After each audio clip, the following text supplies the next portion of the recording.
ఈవిడేమో కూతురు లాంటిది అని అంటుంది, ఆవిడేమో అమ్మా అమ్మా అంటుంది. కొన్నాళ్లకి నేను నిజమైన కూతుర్ని, ఈ ఇల్లంతా నాది, ఈ ఆస్తంతా నాది అంటుంది. రాసిచ్చేస్తారా? ఈవిడ్ని దత్తత తీసేసుకుంటారా?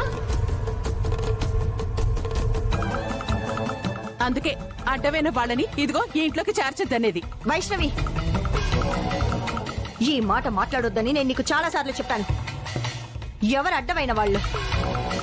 నిజంగా శ్వేతే లేకపోతే అసలు నేననేదాన్ని ఉన్నానా? నేననేదాన్ని అసలు బ్రతికుండేదాన్నా?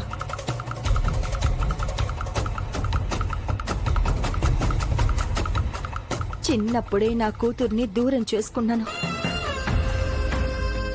తను నా దగ్గరే ఉండుంటే తను కూడా ఇలాగే చేసేది కదా.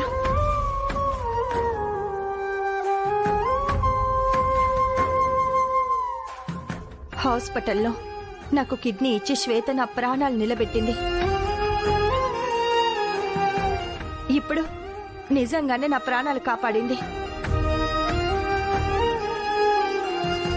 తను ఉండుంటే తనలాగే చేసుండేది. తనని కూతురే అనుకో. దానికి ఎవరు అబ్జెక్షన్ చెప్పారు? ఈ దత్తత గిత్తత అని చెప్పి మొత్తం అంతా హక్కులు ఇవ్వద్దని చెప్తున్నానంతే. అది చెప్పడానికి నువ్వెవరు?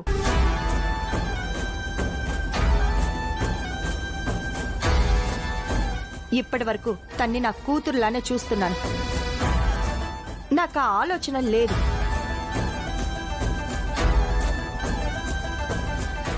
ఇప్పుడు చెప్తున్నాను విను. శ్వేతని నేను దత్తత తీసుకుంటున్నాను.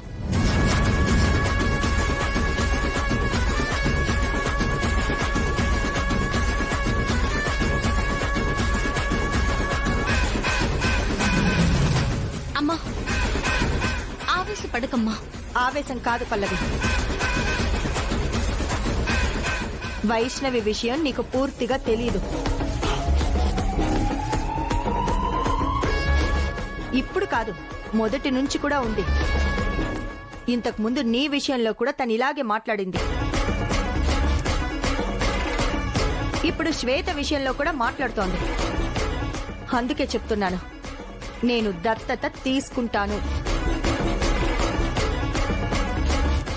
ఏమండి, నేను శ్వేతని దత్తత తీసుకోవాలనుకుంటున్నాను. తప్ప?